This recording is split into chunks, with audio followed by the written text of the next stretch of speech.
Muito bom dia para vocêzinho, para vocêzinha. Hoje não tem merrequinha de falar rapidamente de cada partida. Hoje eu irei me debruçar sobre os jogos, sobre os principais jogos dessa rodada de Premier League. Estamos a uma rodada do meio-campo, né? A uma rodada da linha que divide os dois turnos dessa edição da Premier League. Último Fred Café do ano. Porém, não é o último vídeo do canal no ano, depois de uma semaninha mais tranquila, né? Mais numa boazinha aqui, descansando.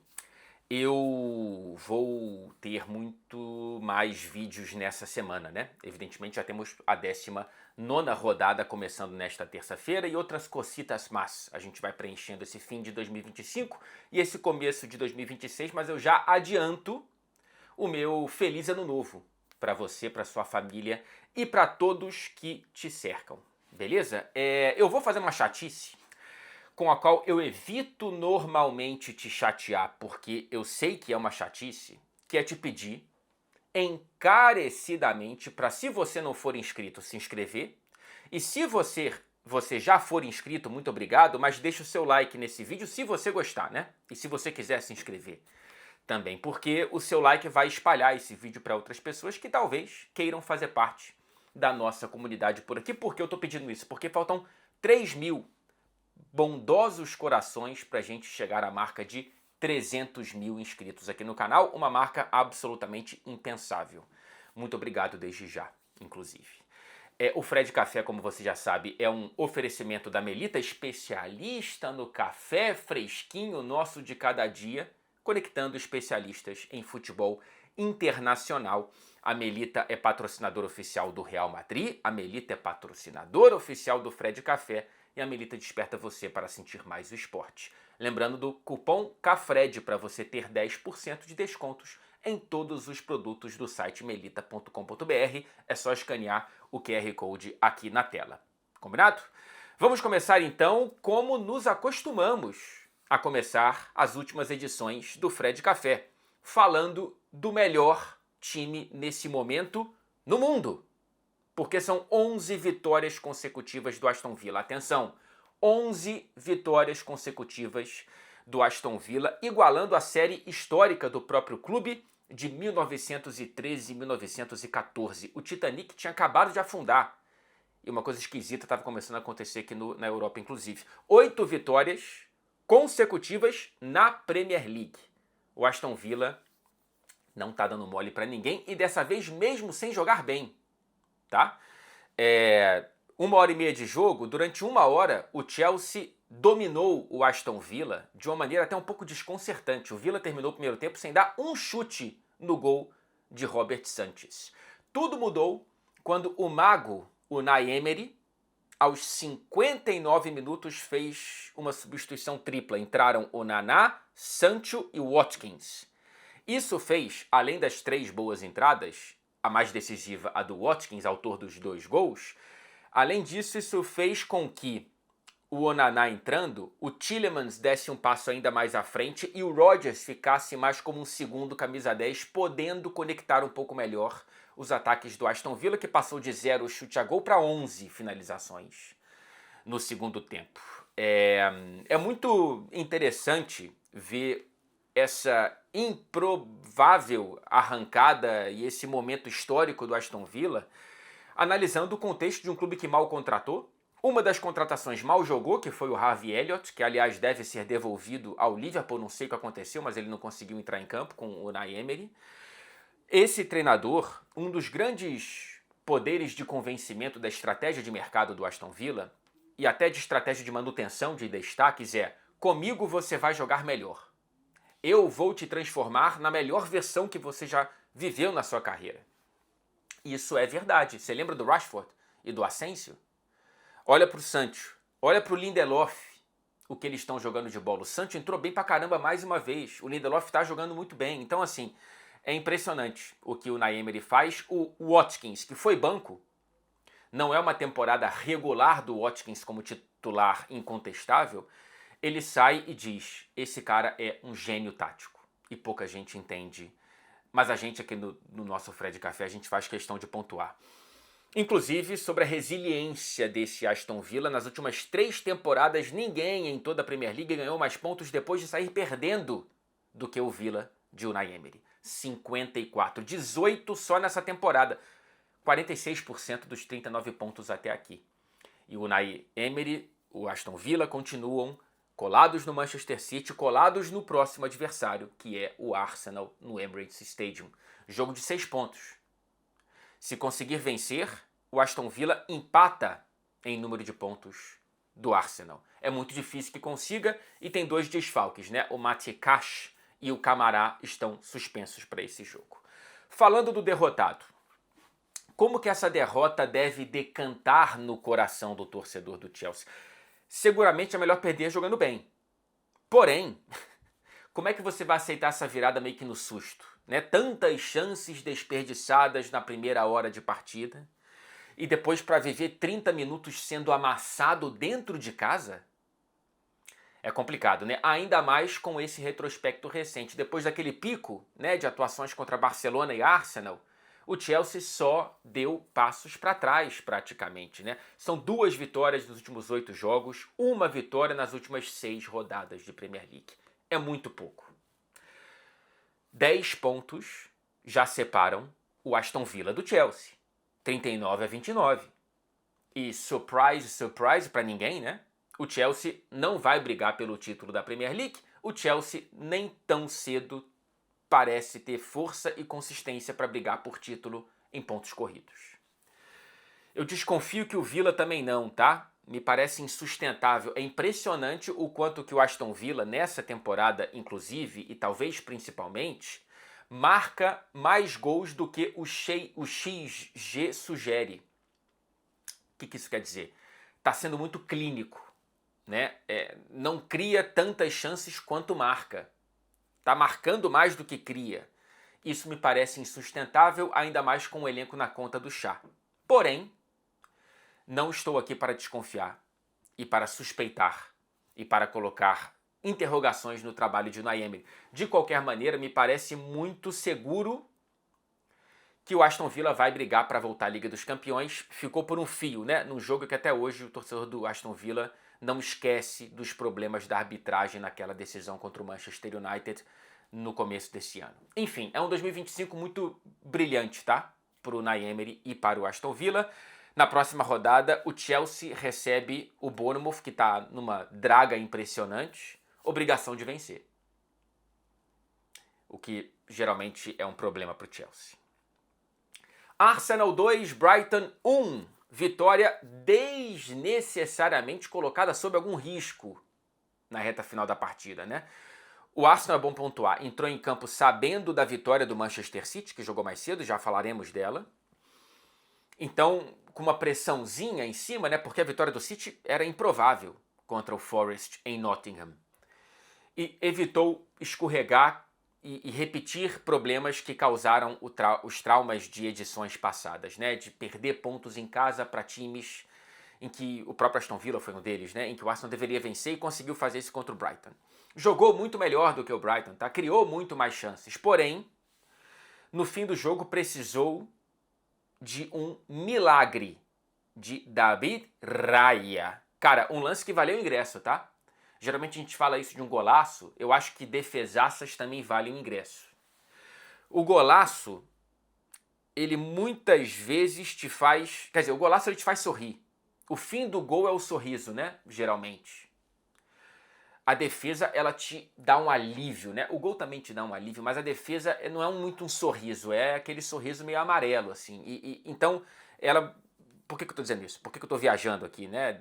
Divagando. Porque eu acho que essa defesa deveria ser colocada num patamar de golaço. É uma defesaça. Um chute forte com curva de dentro da área já do Menté, que não podia finalizar melhor do que ele finalizou.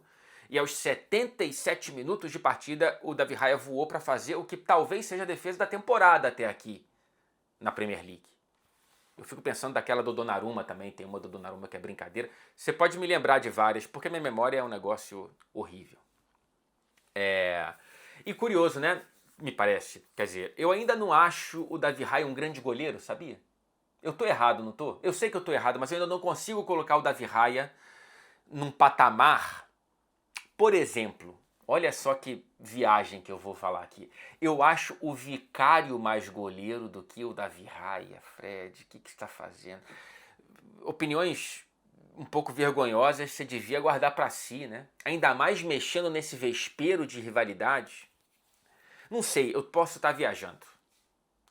Mas essa temporada está sendo brilhante, realmente. A temporada passada também foi muito boa. É que o Davi Raia é muito protegido pelo sistema defensivo do Arsenal, né? Então o goleiro que aparece pouco marca menos na memória. Essa defesa está marcada. Enfim, é um debate aí para você me xingar, provavelmente. A grande notícia da atuação do Arsenal foi um Odegaard como há tempos nós não víamos, né? Motorzinho, conectando tudo e todos, conseguindo desatar nós, pegando muito na bola, né? E finalizando num setor do campo que a torcida do Arsenal já chama há algum tempinho de zona O, né? De Odegaard. Porque é um gol que a gente já viu várias e várias e várias vezes, não víamos há muito tempo porque foi o primeiro da temporada. Primeira atuação de Odegaard, tal qual o Odegaard que a gente não via, quando eu digo há um tempo, eu acho que a gente não via em 2025. Estou exagerando?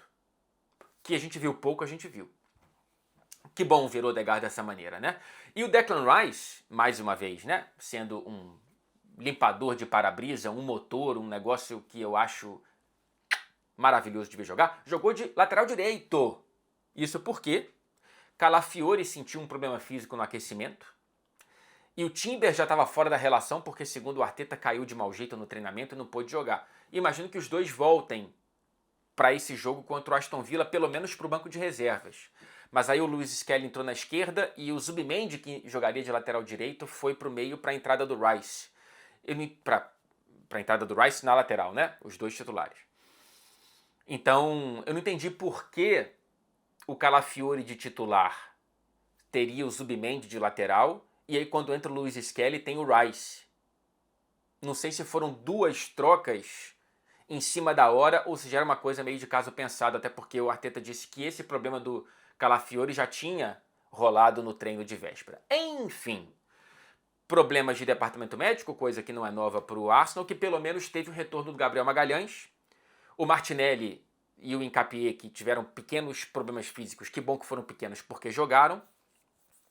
O Martinelli que perde um gol que não pode perder. E esse foi o grande problema da atuação do Arsenal, né? Uma das razões para esse sufoco no fim da partida foi não ter conseguido aumentar para 3-0, para 3-1 que seja, depois de sofrer o gol. E aí teve que entregar a bola para o Brighton e foram minutos finais realmente agoniantes para o torcedor, né? E uma das razões para esses gols perdidos é a atuação do Gyökeres, assim. Eu tô começando a perder um pouquinho da paciência. Será que eu tô certo? O Gyökeres precisa demonstrar mais, bicho. Assim, eu sei que a primeira temporada, isso não é, vamos lá, né? Separando o joio do trigo. Porque geralmente, acho que a gente está acostumado com uma crítica assim, falar tem que sair, né? Tem que ser vendido, não serve para a Premier League. Não, não é isso que eu estou dizendo. O que eu estou dizendo aqui é que o Gyökeres já era para ter feito mais do que fez. Isso quer dizer que ele não pode melhorar daqui até o fim da temporada? Não. Isso quer dizer que na próxima temporada o Arsenal tem que buscar um 9 novo? Acho que não. Não é isso. Até porque, e aí é um palpite, né, tentando arriscar aqui meus dons de vidência, o Jesus vai colocar o Gyökeres no banco muito em breve, tá? Se duvidar até contra o Aston Villa. Será? Não sei se é tão em breve assim. Mas o Jesus está entrando muito bem, é um 9 muito mais no estilo que o Arsenal está acostumado e precisa. É um cara que já está, né, a carreira dele é na Premier League praticamente, então, cara, o Jesus está voltando muito bem. Ele está muito, como é que eu posso dizer? Ele está muito afiado, né, cara? Assim, eu acho o Gabriel Jesus um jogadoraço e tomara que ele se mantenha bem fisicamente, porque o Gabriel Jesus conseguindo sequência física, é muito provável que ele consiga demonstrar tecnicamente o que ele é. E aí ele tem que estar na conversa obrigatoriamente para a seleção brasileira. Eu sei que, caramba, mas não é para ser o 9. Pode ser que ele jogue na ponta, se precisar. Aliás, podem jogar juntos, né? O Gyökeres e o Gabriel Jesus. Esse lado esquerdo do ataque do Arsenal, o lado bom é, né? O Chico Buarque feliz, é que sempre um dos dois está bem, Trossard e Martinelli. Muito raramente os dois estão mal.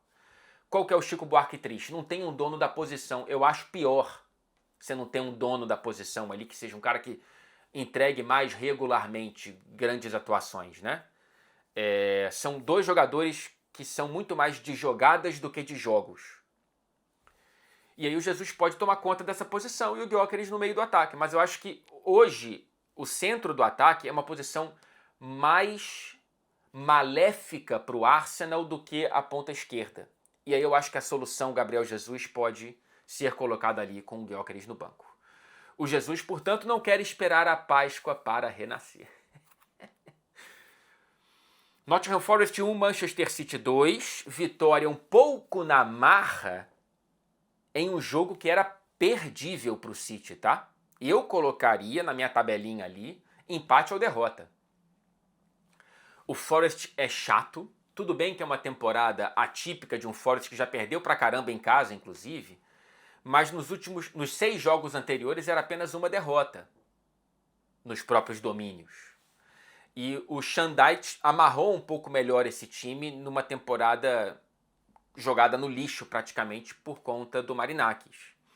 Então, visitar esse Forest é um elenco bom, é um time talentoso.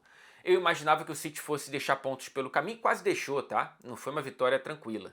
Porém, é uma vitória, essa sim que eu acho que é para dar um frio na espinha do torcedor do Arsenal.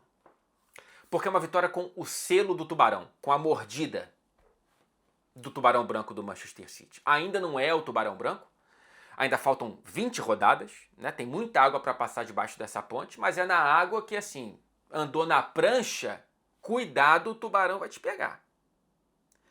Quando o City engata essa versão do tubarão do Spielberg, sei não, cara, assim, 8 vitórias consecutivas já, tá conseguindo entrar ali no ritmo. A próxima rodada é chata, visita na quarta-feira o Sunderland, mas se é um momento para visitar o Sunderland é agora, né? Que tá com vários jogadores na Copa Africana de Nações. Empatou com o Leeds em casa agora, por exemplo, no jogo que era para ter vencido. Então, assim, é um momento em que a setinha do City está muito para cima. E aí quando a gente vê um reforço encaixando e destilando classe e elegância como o Ryan Cherki, nossa senhora, já é o líder de assistências da Premier League ao lado do Bruno Fernandes, 7 para cada, é, portanto, o maior garçom. Palavra francesa também com significado de garoto. E ele joga como um moleque, no bom sentido. O Guardiola vê um pouco de lado ruim nisso, ele até fala, às vezes eu quero dar um esporro nele, às vezes eu quero enchê-lo de beijos. Eu sou muito mais no lado dos beijos, né? Assim, ver o Cherki jogar, aliás, ver o Cherki aquecer, eu já falei isso várias vezes, eu vou ficar enchendo o saco. É que não dá pra você ver, né? Assim, transmissões raramente ficam mostrando isso, mas quando eu tiver acesso ao aquecimento do Manchester City, eu vou tentar fazer vídeos e postar nas minhas redes do Cherki aquecendo. É meião pra baixo, chuteira desamarrada, e ele fica fazendo coisas mirabolantes com a bola, assim, é muito bonito ver. Eu adoro prestar atenção em aquecimento, mais para tentar achar um cara assim do que para ficar tentando achar padrões táticos, e é mais nessa vertente que eu gosto. E faz muito tempo que eu não vejo alguém aquecendo como o Cherki. Dentro de campo, ele está sendo decisivo, inclusive, né? Além de ser charmoso e elegante. Além de andar bonito e ser elegante, né? Tal qual o charme e o funk. Ele anda bonito e também é elegante, além da elegância da ambidestria. Teoricamente ele é canhoto. Eu não sei. Né? Ele talvez dê uma resposta tipo aquela do Dembélé, que não sabia com qual perna está melhor. Mais um gol de direita dele. A assistência também foi de pé direito. Na temporada passada, olha que dado legal. Pelo Lyon na Ligue 1, foram 22 chutes com cada pé. E nessa temporada com o City, até a partida contra o Forest, 17 com o esquerdo, 14 com o direito. É um cara que tem facilidade com as duas. Custou 30 milhões de libras e tem 22 anos de idade. Se há um roubo, um assalto à luz do dia, que eu não sabia que era tanto assim, em todo o planeta nessa temporada de 2025 foi a compra de Cherki, que um ano antes quase foi para o Fulham por metade do preço. Impressionante, cara. Impressionante. Falando de brasileiros, Igor Jesus encheu o saco de Vardiol principalmente, mas também do Rúben Dias, tá? Inclusive, uma cobrança válida é de um segundo amarelo pro português ali, né? Assim, eu daria o cartão, eu acho que fica muito no limite de sentir o jogo. Mas se eu fosse torcedor do Forest, eu ficaria um pouco na bronca do Rúben Dias não ter sido expulso, de não ter recebido o segundo amarelo por uma falta no Igor Jesus. Igor Jesus que deu assistência pro gol do Hutchinson. O Vardiol muito mal no lance, né? O Vardiol viajou. Ele foi marcar junto com o Rúben Dias. Quem estava no centro da área esqueceu do Igor Jesus. Não foi o único lance que o Igor Jesus se deu melhor do que os zagueiros do Manchester City. Repito, principalmente o croata. Tá muito bem, tá? Assim, o Chris Wood não sei quando volta, mas o torcedor do Forest está enamorado com o Igor Jesus. Sempre que eu vejo o Igor Jesus jogar, desde os tempos de Botafogo, eu gosto muito do que eu vejo, inclusive pela seleção brasileira.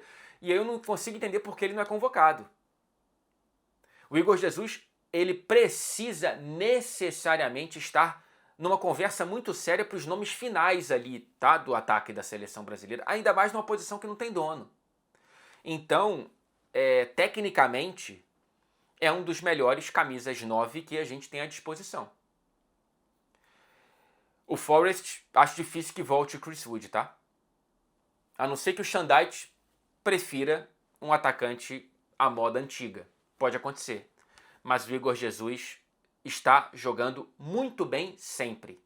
Sempre, sempre, sempre. Não tem jogo ruim que eu tenha visto, pelo menos, do Igor Jesus na Premier League.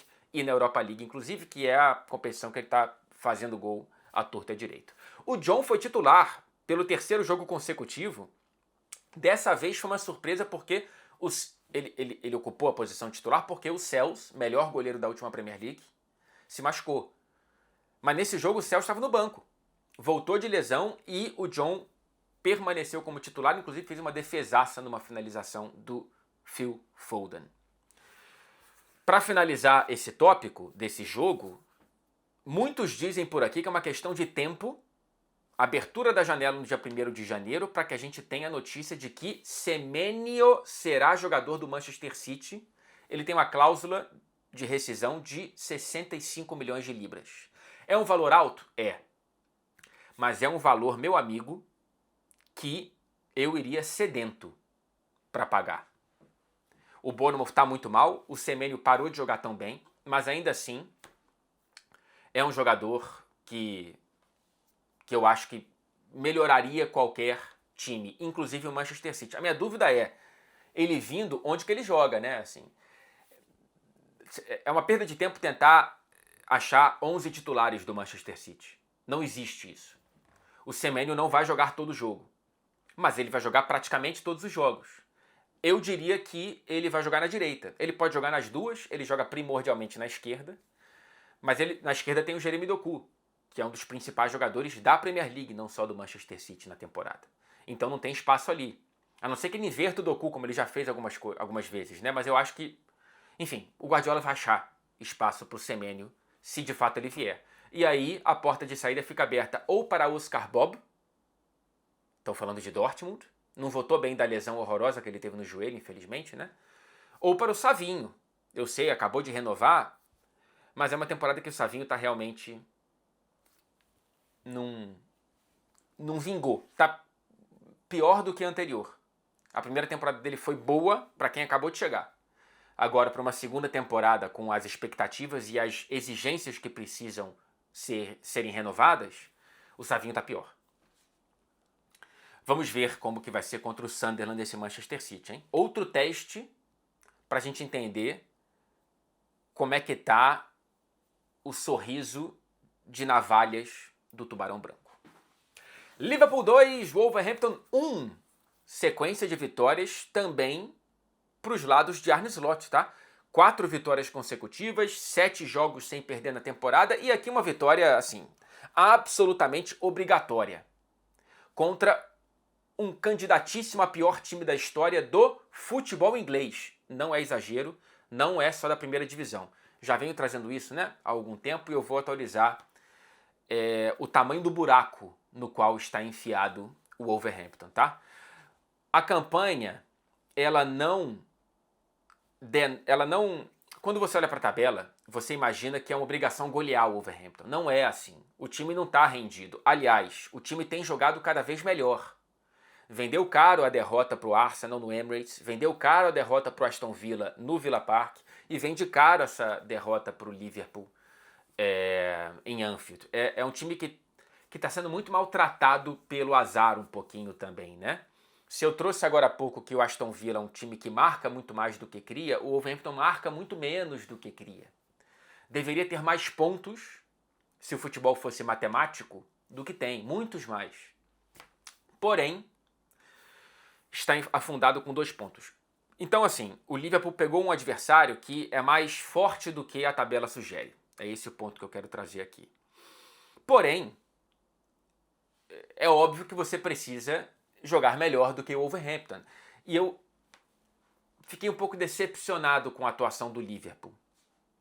Tá? Assim, entendendo que era um Liverpool com vários lesionados, né? O Isaac tá fora até abril ou maio, se é que ele ainda joga nessa temporada, fratura na fíbula, naquela entrada do Van de Ven na rodada passada. O Joe Gomes tá machucado, o Endo tá machucado, o Szoboszlai estava suspenso, o melhor jogador da temporada. O Gakpo e o Bradley voltaram de lesões musculares e entraram no segundo tempo, mas não puderam ser titulares. Então, eu entendo tudo isso aqui. Ainda assim, eu esperava mais do Liverpool. Achei uma atuação mezzo-mezzo, o primeiro tempo com muito domínio e pouca profundidade, e um segundo tempo de coadjuvância, né? Um segundo tempo em que o protagonismo deveria ser exacerbado nesse Liverpool e foi o Wolverhampton quem criou mais chances na etapa complementar. Mas eu entendo que o Liverpool está tentando se estabilizar num barco que está muito desestabilizado, não está com todos os tripulantes e o mar realmente não está para peixe. Não estou convencido de que a recuperação chegou. Os resultados trazem, essas 4 vitórias seguidas e tal, trazem muito mais um Liverpool eficiente e um pouco sortudo do que um Liverpool dominante, do que um Liverpool convincente. Eu acho que daqui a pouco, com uma sequência de jogos um pouquinho mais complicada, a gente vai ver o Liverpool apontando um pouco mais para baixo. Voltou para o G4, tá? Ultrapassou o Chelsea, inclusive com essa vitória. Elogios, agora para não ficar só nas críticas, né? Foi a melhor atuação que eu vi do Florian Wirtz no Liverpool, tá? Não é só pelo gol. É claro que é muito importante o gol vir, para sair o Urucubaka, a Ziquezira. Eu fiz um vídeo depois para a TNT Sport, lá em Anfield, que eu fui nesse jogo, e eu não consegui lembrar da palavra Urucubaka, o pessoal nos comentários me ajudou lá. Inclusive eu tô meio que na dúvida se esses termos são ofensivos a religiões de matriz africana ou não, né? Se forem, por favor, me corrijam aqui, eu paro de utilizar. Mas o Florian Wirtz se livrou, né, dessa pecha de não ter marcado. 23 jogos depois, finalmente ele marca com a camisa do Liverpool. Mas ele jogou muito bem. Ele já tem jogado melhor, né, nas últimas semanas.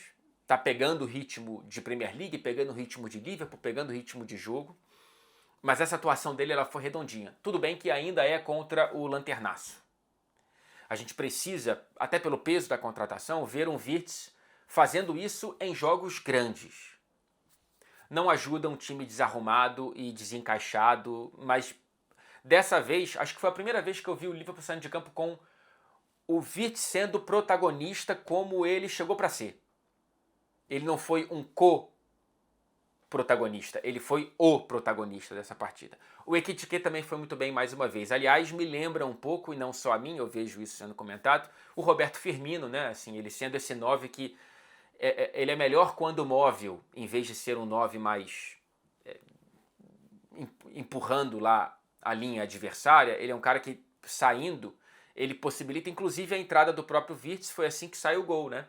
O Ekitike vem para o meio campo, o Wirtz entra no espaço entre os zagueiros. O Ekitike dá um belíssimo drible da vaca no André, que não foi bem nesse jogo. E consegue dar assistência para o primeiro gol do Wirtz. Para servir o Wirtz. Para ser Wirtz. Ser Wirtz ou ser Ekitike? Eis a questão. Sabe, me lembra aquelas terríveis poesias de desconstrução de palavra, né? Ver a cidade, ver a cidade. Negócio brega, horrível, enfim. O Chiesa foi titular pela primeira vez na temporada na Premier League. E pela segunda vez apenas na competição com a camisa do Liverpool, tinha sido titular num jogo misto, de um Liverpool misto, acho que na última rodada da temporada passada contra o Brighton. Fora de casa, foi a primeira titularidade dele na Premier em Anfield e foi discreto. Não foi um grande jogo do Chiesa.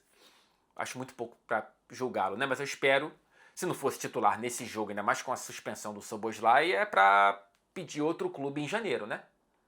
Então eu espero ver mais chances para o Chiesa como titular nesse Liverpool. Sufoco no segundo tempo com direito a 12º gol sofrido de bola parada. Nenhum time sofreu tantos gols de bola parada na Premier League quanto o Liverpool. É um problemaço.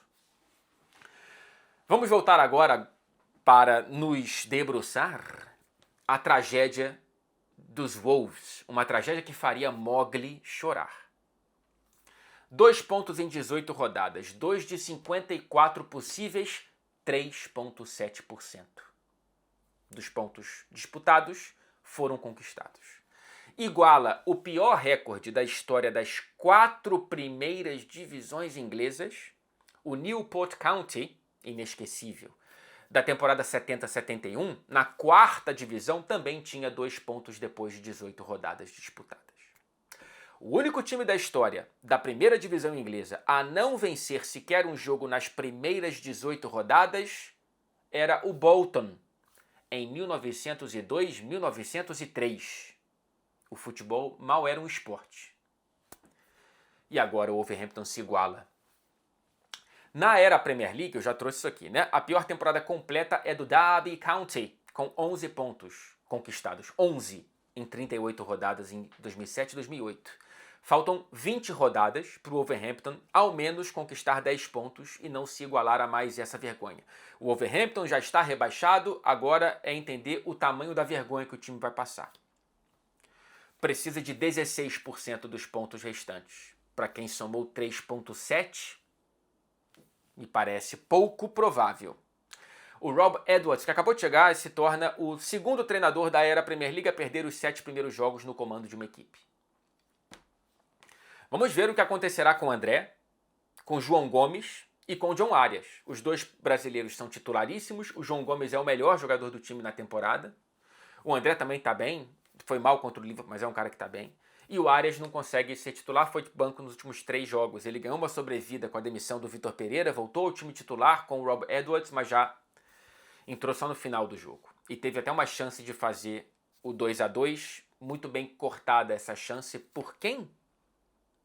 Não vou lembrar, desculpa. Jogador do Liverpool que foi muito bem nesse lance. Para finalizar esse tópico, eu quero trazer um registro que eu fiz lá de Anfield. A cena mais importante do futebol nesse fim de ano foi nessa partida que foi o primeiro encontro entre os 2 últimos clubes da carreira do Diogo Jota. E aí 2 dos 3 filhos do Jota com a Ruth entraram em campo com o Liverpool, com alguns outros familiares. Eu acho que, não sei se eram sobrinhos, né, primos, né, das crianças ali. A filha mais nova não entrou, está muito bebezinha ainda, mas o Diniz e o Duarte entraram. E aí essa família do Diogo Jota foi muito... A Ruth também estava, mas não no gramado, né? Foi muito bem recebida, foi muito bonito, cara, pelas 2 torcidas, evidentemente. O Van Dijk teve uma sensibilidade muito bonita com as crianças ali, enquanto o You Never Walk Alone tocava, assim, foi muito bonito e eu quero que você veja um pouquinho.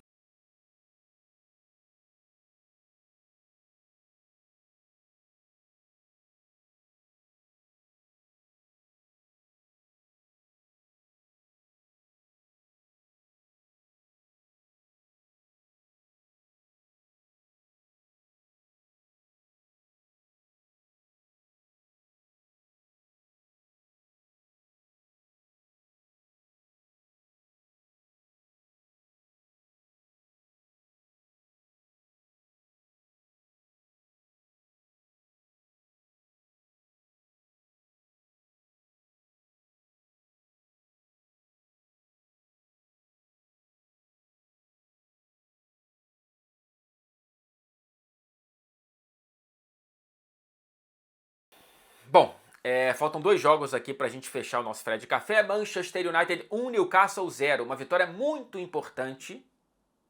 Vitória difícil, né? Jogar contra o Newcastle sempre é difícil. Porém, ainda tem sinais amarelos, né? Assim, eu olho mais pro copo meio cheio do que pro copo meio vazio nessa vitória do Manchester United, tá? Foi importante pelo resultado, pelo adversário e também porque era um time sem, além de Diallo, Mbeumo e Mazraoui, que estão na Copa Africana de Nações, não tinha Delite, Maguire, e Mainu machucados e o Bruno Fernandes, né? Uma raridade, tá machucado, deve voltar nos meados de janeiro, no fim de janeiro, uma lesão muscular. Então, assim, era um Manchester United todo remendado, o banco de reservas parecia NPC de um time não licenciado. Aliás, tem que falar de 2 deles daqui a pouco. E o United consegue, até pelas chances desperdiçadas pelo Newcastle, apenas o 2º jogo de toda a temporada sem sofrer gol, tá? Foram 16 finalizações do Newcastle. Uma no travessão, chutaço do Lewis Hall, que pegou no travessão do Lamens. Foi um bom primeiro tempo do Manchester United para uma etapa complementar desnecessariamente nervosa. O Newcastle iria ser o protagonista do segundo tempo pelas expectativas e pelo momento do Manchester United e pelo time que conseguiu escalar, mas não tem por que o Amorim ter feito o que fez. A grande notícia do jogo foi o Amorim ter escalado o Manchester United num 4-3-3 pela primeira vez em mais de um ano de clube. Pela primeira vez, tá? Escalou num 4-3-3. Eu sinto que esse assunto ele ganhou uma proporção de importância maior do que deveria. Eu entendo que é um problema e que o Manchester United não tem um elenco capaz de ter um 3-4-3 da maneira com a qual o Ruben Amorim quer. Ele mesmo admitiu isso, enfim, né? Que precisa de mais tempo e de mais dinheiro para poder ter um 3-4-3 como ele tinha, por exemplo, no Sport ou até no Casa Pia.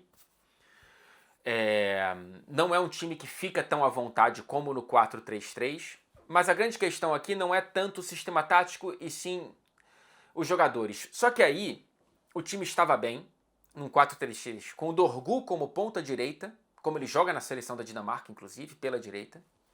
Foi muito bem por ali, faz um belíssimo gol, o único da partida. O Heaven foi o melhor em campo para mim, muito, muito bem. Lisandro Martinez como capitão, voltando bem pra caramba. Uma zaga baixa, né, para o Voltemade. O Lisandro conseguiu ganhar no alto do Voltemade no lance, inclusive. O Matheus Cunha também foi muito, muito bem, protagonista enquanto sem Bruno e sem Mbeumo. Ele que teve que ser o cara ali junto com o Casemiro, vai do meio pra frente a ser brigador, a ser um cara um pouco mais protagonista mesmo com a bola no pé. Eu acho que ele conseguiu entregar isso muito bem. Só que aí o Amorim ele foi desfazendo isso no segundo tempo, talvez, né, pelas limitações de precisar segurar, não pode dar muitos minutos para alguns jogadores, talvez ele tenha, certamente ele tem mais informações do que a gente sobre minutagem e ele não pode arriscar ter mais uma lesão de alguém importante nesse momento da temporada. Mais uma vez eu vejo ele substituindo o Casemiro cedo demais. O Casemiro até ficou assim, eu vou sair? Não entendi por que ele substituiu o Casemiro tão cedo e manteve o Ugarte. Não foi mal na partida não, tá? Mas para mim o Ugarte não é jogador de Manchester United, ainda mais tendo o Casemiro, você vai manter o Ugarte? Isso no meio campo contra Tonali e Bruno Guimarães, muito físico. O Casemiro era para estar ali até o fim do jogo, né? Aliás, em 16 jogos do Casemiro na temporada, só em 3 ele completou os 90 minutos, contra Forest Palace e West Ham. Sendo que o Manchester United joga uma vez por semana, praticamente. Só tem Premier League e FA Cup, então não é como se o Casemiro estivesse jogando 2 vezes por semana. Eu não entendo. Sinceramente, não entendo, e o Casemiro também não. Remendando e trocando, ele termina com a seguinte defesa, tá? O Malásia, que acharam no CT, não sei como, né? Viram o crachá e lembraram que o Malásia existia. Primeiro jogo dele na temporada.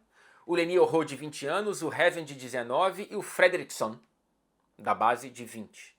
Uma defesa completamente inexperiente que foi bem, tá? O Newcastle teve a bola, teve finalizações, mas poucas finalizações foram perigosas. Nenhuma chance muito clara foi criada Dentro da área, o United conseguiu se defender muito bem. E essa rapaziada aqui, essa molecada conseguiu. O Zirkzee, ele entrou de uma maneira tétrica, assim, a irritação com a atuação do Zirkzee, ela tem que ser definitiva. Assim. Se fosse o meia hora, a capa seguinte seria Joshua Zirkzee. Porque, sinceramente, não dá pra você entrar... O ponto aqui não é nem tecnicamente. Já acho que, tecnicamente, ele é um cara muito lento para esse ritmo alucinante da Premier League. Gostem ou não, é uma questão de encaixe. Eu acho que ele, em outras ligas, como a italiana, ele pode ser um cara como ele era no Bolonha.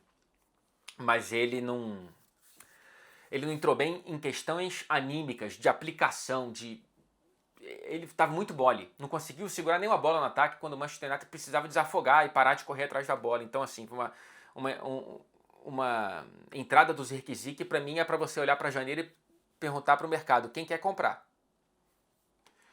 O United termina com 33% de posse de bola, a menor em uma vitória do time na Premier League desde janeiro de 23, quando ganhou com uma posse ainda menor contra o City. Repito, não é uma atuação fantástica, não é uma atuação positiva, mas eu vejo mais elogios do que críticas pelas circunstâncias, tá?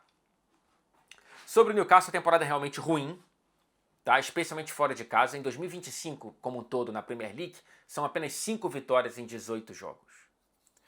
O Ed Howe precisa extrair mais desse elenco. Eu acho que ele é colocado pouco sob interrogações, tá? O Ed Howe que completou inclusive 200 jogos à frente do Newcastle contra o Manchester United. Eu não entendo essa benevolência toda. Esse time é muito bom. O elenco tem problemas, né? O mercado, o momento do futebol inglês não permite com que a grana da Arábia Saudita faça com que o que a grana russa fez com o Chelsea ou com que a grana dos Emirados fez com o City. Tudo bem, eu entendo tudo isso, mas esse elenco é para estar melhor do que está. O Newcastle está na segunda página da tabela da Premier League, não pode. Não entendi porque, por exemplo, ele tira o Voltemade no momento que o time cruza muito mais do que cruzava. O vice é mais baixo, não entendi. E o Joelinton está numa temporada muito abaixo, não à toa virou banco com razão. O Miley está jogando melhor. E o Joelinton teve chances de finalização, nem parece que ele era centroavante, e que foi contratado para ser centroavante, que foi a contratação recorde da história do Newcastle, inclusive. Próxima rodada, vitórias obrigatórias dos dois, tá? O United recebe o Wolverhampton e o Newcastle visita o Burnley. Para finalizar, rapidamente, vitória grande do Tottenham, tá? 1-0 fora de casa contra o Crystal Palace. Voltou a vencer depois de 2 derrotas consecutivas, o Tottenham. Não jogou bem, sofreu um pouco, mas é um sofrimento, uma sofrência que faz sentido no Selhurst Park, né? O Palace, ele não vive um grande momento, mas é sempre um time perigoso. E eu fico na dúvida de como avaliar o trabalho do Thomas Frank, porque assim, o Tottenham tá mal, né? É outro que não deveria estar na segunda página da Premier League pela segunda temporada consecutiva. São muito poucos pontos. Precisava estar melhor. Mas ainda assim é um time que está com DM. Olha o Musiala já voltando a jogar daqui a pouco no Bayern de Munique. Cadê o Kulusevski? Cadê o Solanke? Cadê o Maatsen? Tudo bem. Mas cadê o Kulusevski? Por que está demorando tanto? Por que o Solanke está demorando tanto? Enfim, faltam peças e é um elenco que também não oferece tantas ferramentas assim. Ainda assim eu entendo quem está na bronca porque o time está jogando de uma maneira sem muito entender para onde que está indo. O torcedor do Tottenham não sabe como que o time vai jogar porque não tem uma identidade de jogo. Consegue vitórias assim fora de casa, meio na conta do chá, no sofrimento. Eu entendo quem está sem paciência com o Thomas Frank. Mas eu pergunto, será que o problema é o treinador mais uma vez? Às vezes é, tá? Eu não estou dizendo que eu estou certo. Mas eu daria mais tempo para o Thomas Frank. O Tottenham precisa ser incisivo nessa janela de inverno, tá? De repente buscar o Savinho no Manchester City, não conseguiu lá atrás, o preço é menor agora certamente, porque se contratarem o Semenyo, estão querendo se livrar de alguém. Tenta buscar o Savinho, é um cara que vai adicionar muita coisa aí pro Tottenham. O Odobert entrou bem nesse jogo, né? Mas não é um cara para ter tantos minutos como tem. O Tottenham precisa de reforços, no plural. E o Richarlison teve um grande jogo, né? Terminou como capitão pela primeira vez, se eu não estou enganado. com a camisa do Tottenham, 2 gols anulados por isso aqui, coitado, e conseguiu dar assistência de cabeça ali para o primeiro gol de Archie Gray como profissional, jogador da base dos Spurs e que está bem nesse meio campo. Dentro das expectativas que a gente pode ter para um moleque da base que não tem tanta experiência assim, né? Ainda mais sequencialmente como titular. Na próxima rodada, visita o Brentford, que está muito, muito, muito bem. Aliás, se não me engano, é o recorde da história do Brentford de pontuação na Premier League a essa altura no Natal. No fim do ano, o Keith Andrews está fazendo muito bem por lá, o Shade foi muito bem nessa vitória, Igor Thiago mais uma vez, enfim, não é um jogo fácil, é uma derrota provável, inclusive, para esse Tottenham, para colocar um pouco mais de pressão no Thomas Frank. Eu não sei se o torcedor, se tirar o Thomas Frank, vai trazer quem? Eu acho que é para terminar a temporada, pelo menos, tá? Com o Frank e ver o que ele consegue arrumar. É isso, minha gente. Deve ter vídeo nessa terça-feira, depois de Manchester United e Wolverhampton. Estarei em Old Trafford. E eu quero trazer um vídeo depois, debatendo um pouco mais, como eu já fiz num vídeo aqui no canal, sobre as diferenças da maneira de torcer. Já que eu fiz uma foto e coloquei no meu Twitter da torcida visitante do Wolverhampton enchendo o setor em Anfield. E eu acho isso muito bonito, uma lealdade muito bonita. E é uma maneira diferente da relação, né? Quem faria isso? De torcidas de grandes clubes brasileiros, de clubes médios brasileiros, porque o Wolverhampton não é grande. Com 2 pontos em 17 rodadas. Enfim, acho que dá pra gente trazer contextos e debates até filosóficos sobre essa questão. Eu vou trazer essa semana ainda. Mas eu ainda te vejo esse ano, tá? Não é só até o ano que vem, não. Ainda não é hora pra ir. Um beijo. Boa segunda-feira pra você. E obrigado mais uma vez pela companhia. Se é que você me aguentou falando tanto até aqui. Beijo.